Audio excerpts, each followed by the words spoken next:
Welcome, Star Wars fans, to another episode of the Lunch Table Podcast. We are here to review episode 6 and the final episode of the Obi-Wan Kenobi limited series on Disney Plus. We are just fresh out of watching it. What an episode, guys. I gotta say, I got some thoughts on it. It's been a ride so far. I can't wait to discuss the series as a whole. So, Akram, I know you probably were holding a lot of thoughts watching this. Tell me your initial thoughts. Oh, well, I'm just glad we got to see some action with Darth Vader and Obi-Wan. I enjoyed it so much, and it was so new, especially for live action. It felt like an animated type of fight. That was really cool. And we got to see some return characters, finally. Someone that you actually wanted to see for so long. I'm so glad. And someone unexpected, which it's always a blast to see them. It was a great episode, to be honest with you. I felt like finally this was great. There were some parts that I did not enjoy with like a specific character, but besides that, for me, honestly, wonderful episode. So, what did you think about it? Overall, I thought it wasn't a bad way to end the series. I think it had more positives than negatives. Like you said, there were certain moments where it felt a little bit rushed. But I think overall, the climax really ended on a good note.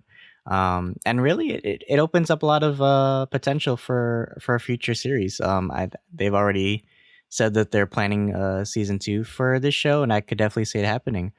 But we might as well take it beat by beat. So spoilers ahead, guys. But yeah, let's talk about the biggest thing that happened in this episode, which of course is the Darth Vader and Obi-Wan Kenobi rematch. I can't even. The choreography was just amazing, dude. I loved it. This definitely was what we were waiting for, and I think it lived up to my expectations as far as a final match. And it just held so much emotional weight as well as choreography for me. It felt like a personal battle, right? It's like not just a battle of wits or skill, right? It's a battle of heart also. But tell me how you felt about it. Oh yeah, great point. Exactly. Yeah, if you guys heard me say this before from the boys' reviews, that is very toxic and dirty. This felt like that. It felt very personal, and I was surprised by how agile Vader was compared to the Very first agile, fight. yeah. Yeah, it was like I thought, oh, this is gonna be so like a New Hope, but no, it's basically like at least second for me. The first battle that I enjoyed so much was obviously from Revenge of the Sith. This probably is my second one. I loved it. It's a good mix. It's a good mix of Oh, Revenge of the wonderful. Sith and A New Hope, right? It's the nice balance. Like you said, like Vader's more agile. Obi-Wan's still he's still got that kind of like Yeah. Clone Wars style. Like we even saw like he did like the Oh pose, like yeah. I will do what I must. I love that part. Oh, that was so Um, cool. That was yeah, such it's a like a great little callback. throwbacks, but then he's still kind of like he's stiff. He's not as agile. Like even Vader says, like his strength came back, but the weakness is still there, right? So it's like he's slowly transitioning to the Alec Guinness Obi-Wan that we know. But Right. I love that fight. Like how else did you feel about like the, especially like seeing like the way like Vader, like the way he uses the Force, like Oh it's yeah. you could see like, and of course like the Anakin reveal. Like tell me what you thought of that. Oh yeah, I mean the way so like my thoughts about that was is Anakin like a lot more stronger as a Sith too? Because we never seen that really in live action at least. So I'm like thinking like does Anakin? I think that's one of the reasons why Anakin is so submersed into the Sith, and then plus he lost everything. So he gave up his identity basically, and that reveal was so shocking to me. It's always a pleasure to see Hayden, especially as Darth this time. It reminded me so much of Star Wars Rebels, but a lot more personal. And I don't know, there's something about it. I felt very scared. I felt like seeing like somebody that you love just their life is destroyed, right? It felt so personal since we grew up with these films. And to see just the way how the voice went in and out from Darth and Hayden's it it was really tragic, honestly. And Ewan's performance was wonderful, honestly. Like looking at his face, it made me want to tear up. Like he really like feels such ashamed and like so guilty for what happened. So what did you think about that reveal? Well, it's definitely like you said, it's a parallel to how we saw Vader fight Ahsoka, and it's very similar in a way, like the way they cut off half the face, and like you just see little bits of Anakin. His voice does like go in and out between like Hayden's and James Earl Jones's voice. So I thought that was really cool, and you could feel the anger and the tension. But I also love like how like Vader is so far gone. Like when Obi-Wan apologizes to him, he's like, "No, you didn't kill Vader, I did." Like he's finally accepted the moniker of the Sith, right? It's like he's so twisted and manipulated in his hate for Obi-Wan, um, that he doesn't even care about his old life anyway. Like his past is dead completely. It's like what Kylo says, like the kill the past, right? Let it Yeah. go. And he's now embraced being Palpatine's like slave in a way. So I thought that that really held like such an emotional depth to it. And it was really sad. Like you said, like Ewan conveyed so much emotion through that one scene. I felt like to cry, honestly. Yeah, and I don't know, like, you guys let us know if you actually comment, which we would appreciate it, but, like, was he smiling? Was Hayden smiling, like, while It felt speaking? like it, yeah, it Yeah, I did. was like, "Oh my god, I feel so scared." I feel Like like bad, I I don't think it know. was in his voice, like you could hear it in his voice, like he was like almost like smirking. He's got like that devilish like Anakin That's when I knew charm. he was gone, that's it, this guy is Yeah, yeah, gone. he was gone, He's dude. like a And as soon as demon, you saw honestly. the red of his saber on his face, like it was kind of like bluish, but Yeah. then it like went to red. I was like, yeah, he's completely gone. And it makes sense for A New Hope as well. I think after A New Hope, at least in my opinion, I feel like he started to regain a little bit of his humanity. At least in the comics, that's what they showed. Like here, Vader is like full on like evil Vader. Um, but what I liked about, and we'll talk a little bit about later, like the ending, where someone kind of questions Vader. I'm like thinking, like, is this all an act? Does he have to force himself really to do this? But speaking of that, I wanted to ask you, how did you feel about Reva in this episode? I really want to. I'm interested to hear your thoughts because I'm confused. I don't know. If this is just an act. I don't know if she really has hate in her. I'm really confused about her arc. We talked a little bit this about this before recording. I had some mixed feelings, obviously, for Riva, and Riva's probably both the most controversial character in this series, and I can understand why. I really had hoped, and in a way, she did kind of redeem herself, but I feel like going after Luke just wasn't the way to go about it. It's weird. Yeah. I really wanted her to. But first of all, how did she survive that lightsaber strike? And she was Like, fine. She was fine afterward. completely fucking fine. Like, did she go to like the mod shop on Tatooine or something? Like, Yeah, she has like man. the fennec pipes and shit. Oh no. I don't know. That was weird. And like, how'd she get to like Tatooine that fast? That was like really weird. That was Yeah, she found them really quick too. I was like, how the fuck did she like find out? Like, all she got was a name drop. It's like it's not like she was on Tatooine. Oh, I guess she did see like Owen and shit. But I don't know. How did you feel about it? Because I wasn't like the biggest fan of her redemption arc. I think they could have done it better. Um, I definitely could have seen her go like a different route. Like maybe she becomes like a bounty hunter, or like she starts like finding like maybe like force sensitive children to like help them avoid becoming like inquisitors or something. Something anything could have been better than that. But and we didn't really see much of her like towards the end, other than that little moment she had with Obi-Wan. Do you think we'll see her again in like a future like series or something? Man, I don't know. The way how they set her up, I think like the pacing kind of like it wasn't the right story, at least how they set it up for like to come full fruition with her, like at least her arc. It was really awkward. And unfortunately, like I did not like Reva. I thought I would after episode, what was it, like episode 5 or something? I thought that, oh, something, seriously like a nice redemption arc at least quickly would happen. I don't know if we'll see more of her later on. The way how they set it up was, well, first of all, the way how it ended, anyways, kind of felt like there isn't going to be a season 2, which is kind of weird, especially from the rumors we've seen. But uh, yeah, It felt Reva, very resolved. I was like, I don't really need to like a yeah, season 2, honestly. yeah. Honestly, if it's like I thought they'll leave like a nice cliffhanger, unless season 2 is like full on like indie Star Wars, where it's like it's more of a personal journey, like within like this block or something. Yeah, Reva, I don't know, like she, like later on in the episode, she drops her lightsaber. Moving like forward to that, like there was this which credit to Owen and Baru.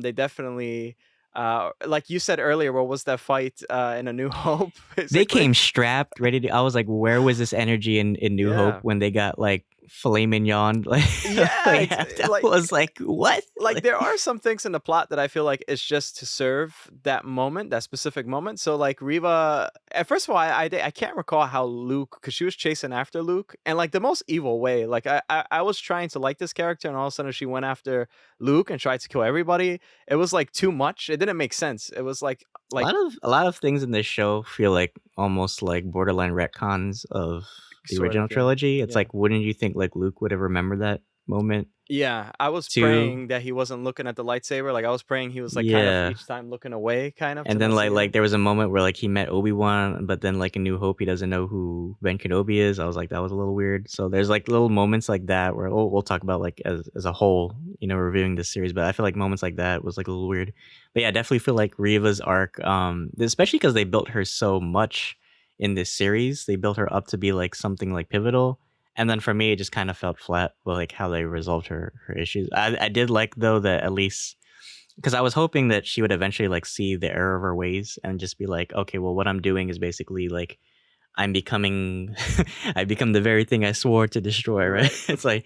It's like she finally like she saw herself in Luke, which I thought was like, I don't know. I was like, I'm glad that she finally discovered that what she's doing is wrong. Although it's a little too late for me, Mm, but I mean, I don't know. I don't know. For the most part, I didn't really care too much for her character. I mean, I did like the actress. I think she played her right. to the point where like I really like didn't like this character so much. But I don't know. Overall, Reva just kind of fell flat for me. You guys might feel differently. I mean, you guys might feel that this was just what she needed for this episode. But I think her character for me just felt like a distraction from the main story, which was like just like Vader and Obi-Wan. Because we were talking about this a little bit earlier. Like the way I would have done this series, honestly, I would have just had if they were gonna do Reva's character at all, I would have just had her just be like the main villain, and then like maybe Darth is like the cliffhanger at the end of this show, and then maybe season two, that's when like we start getting Darth, because Darth came really early for this series. I was surprised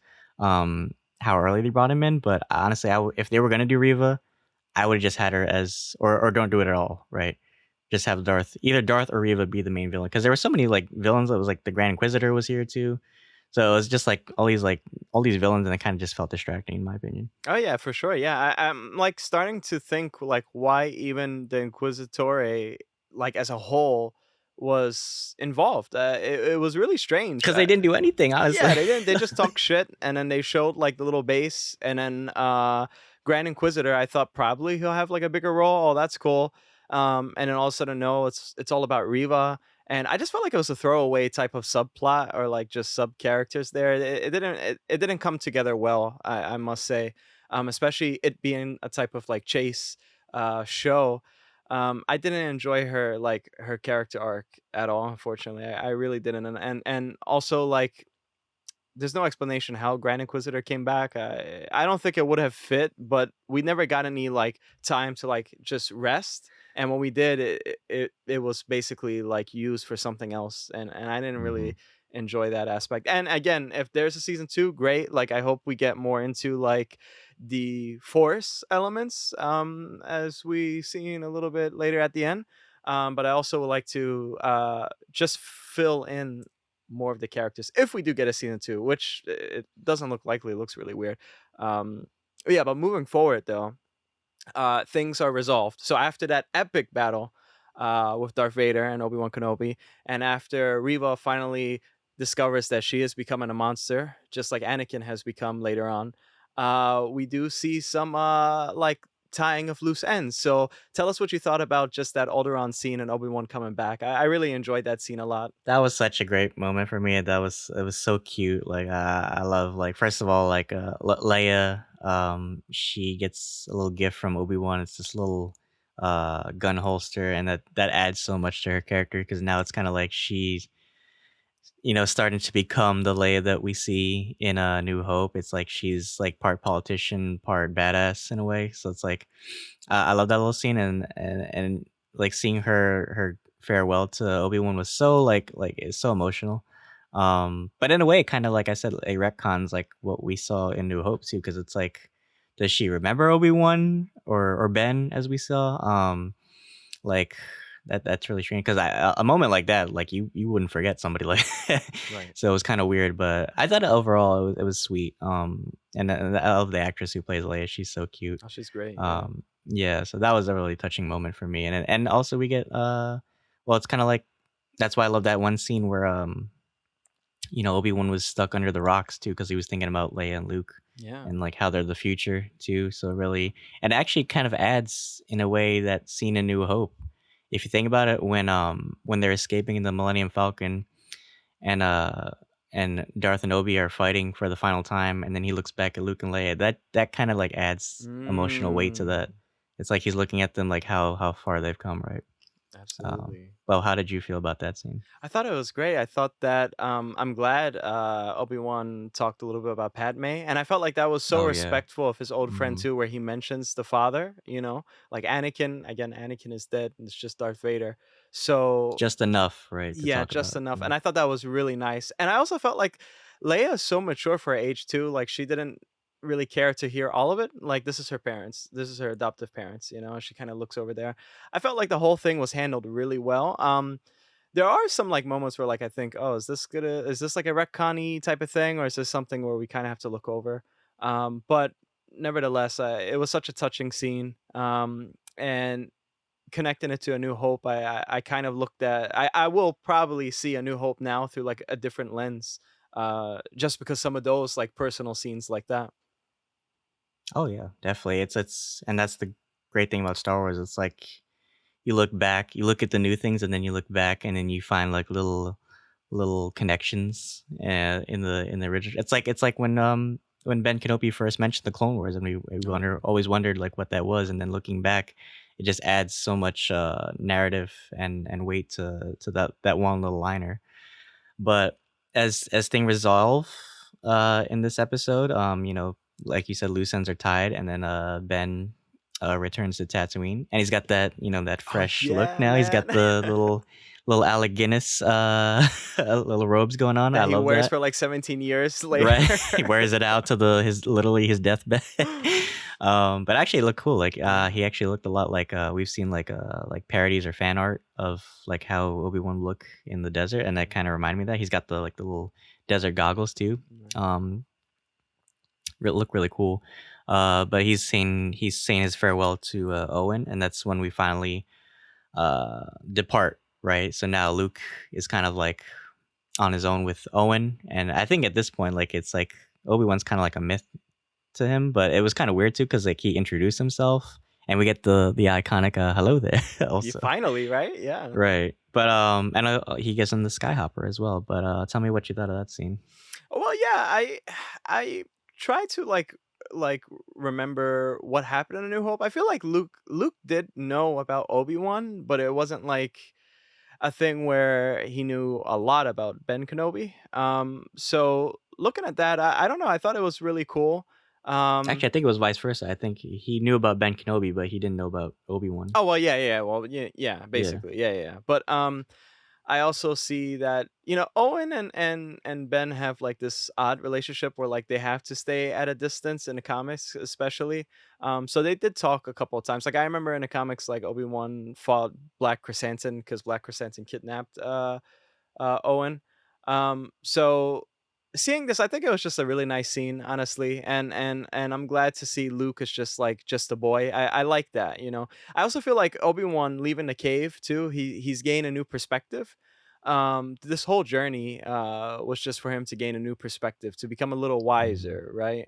So he's kind of becoming that Yoda character, especially later on, like around A New Hope and Empire Strikes Back. He becomes this Yoda type of character, and I feel like this helped him a lot. So, but I want to know your thoughts on someone you have predicted will show up. So tell us about that. Ah, victory. Victory is ours. Well, I made a TikTok about this. I was like, I really hope we see this character because if we didn't, I would have been majorly disappointed with this series. But they finally did it, so my patience was rewarded. So yes, like you said, Obi-Wan does leave his little cave. I guess his lease was up with the Jawa, Yeah. so, so he moves Actually, out. And then I was wondering about that too because we I was wondering like when he moves into his little house that we see like on the edge of the Dune Sea. But as he's traveling, we start to see a mirage, and it's not Cad Bane. Uh, it's a Force ghost, and Qui-Gon makes a return. Liam Neeson is back. Not voice. No, we get to see, and it's not just. I feel like that was new footage. That wasn't like Yeah. like pre CGI recorded. That looked like Liam Neeson. Oh yeah. Yeah, so he's back. Although I was a little like, I was like, really, like this is the moment that you, because he was like, oh, Masa, I was wondering when you show up. And he's like, oh well, I was just waiting for the right moment. Like 10 years, motherfucker, 10 years and 6 episodes you waited to show up. um, but yeah, it was great to see him back. And then I guess now we're finally gonna get to see, like, or maybe not see, but at least it's hinted that Obi-Wan starts his training into becoming a Force Ghost. So, how did you feel seeing Liam back? Well, I feel like a lot of things in Star Wars has to be earned. Production wise, and also just the character's arc. And so, like, especially Obi-Wan leaving the cave, and mind you, he leaves the cave in Ben Kenobi's like robes, but also he has the lightsaber strapped to his hip as if he's like Ah, proud. mm-hmm. I feel like Jedi and proud. the Jedi and proud. Yeah, exactly. I feel like eh, it was something earned. I feel like, especially like when you're so like the deep knowledge of the Force, like just the Force in general, right? Especially in the Clone Wars, when you see the things with the gods and stuff like that, you have to gain a certain perspective. So I feel like the only way you gain a certain perspective is if you go through the pain, the suffering, the all those emotions, and just the journey. So I think for me it made sense. I know it took 10 years, but in those 10 years anyway, Obi-Wan was hiding. Some may call him a coward. Some may say, well, he's just trying to watch over Luke. But the journey, he faced his fears. He faced Anakin. Even if he didn't know Anakin was alive, he faced Mm, he felt love for Anakin. That was his brother. And so basically he kind of let the past die there, especially after what we've seen in this episode. So I felt like it was earned. And it makes more sense now because obviously Darth Vader, in a way, some may say it's a little weird that he became a Force ghost at the end. I say like there's certain ways to like be more one with the Force, and I feel like after Darth saved his son, that was like his way into like heaven. And that's how he kind of became a Force ghost. Now the question is like, is there like a technique to become a Force ghost? Does it just happen for random people? Because we did see in Rise of Skywalker, like some characters were like their voices talk to Ray, like Kanan Jarrus, like he never trained to be a Force ghost whatsoever. So I mm. think it's a very like lucrative type of thing. It's a complicated thing if you think about it. I wish that the comics will go into it a little bit more. Oh, and one more thing, I wanted to notice something. I wanted to actually talk about something.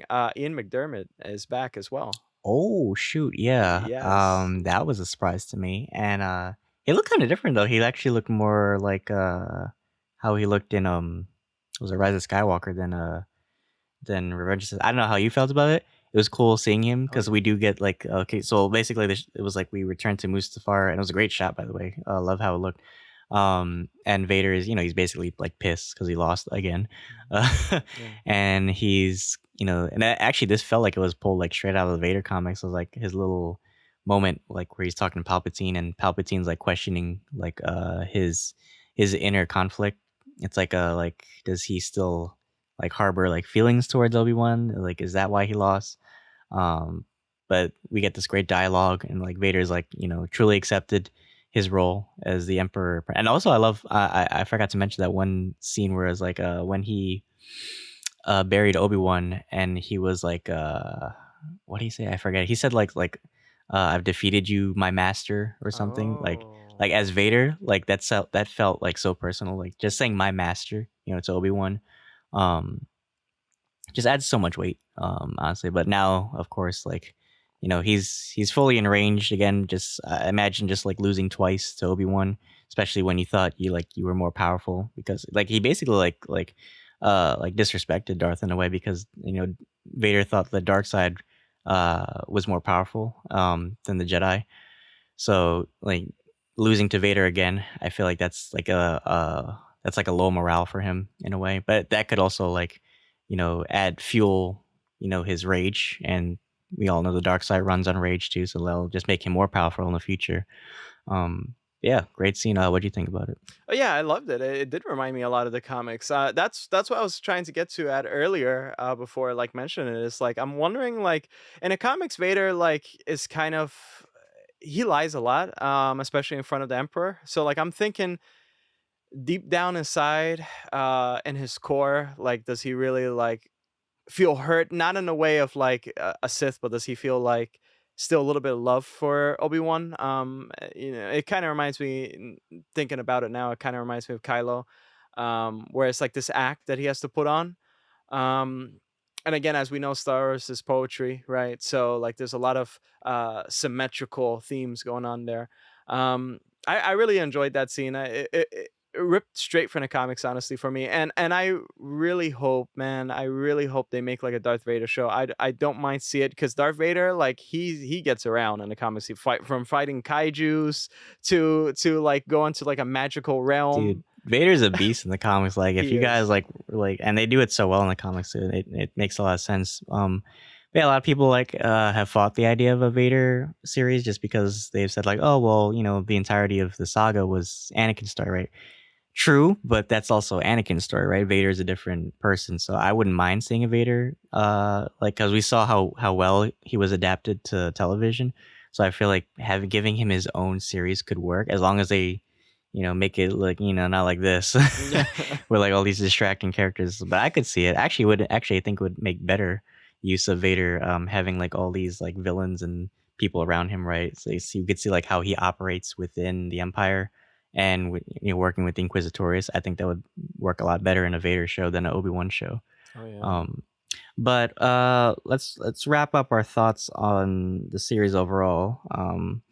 Because I think it was a strong series overall. Honestly, I would give it an 8 out of 10, only because I feel like it was a little rush towards the end, and some episodes it was a kind of like hit or miss, and the Reva thing just kind of like fell flat for me. But how would you rate it?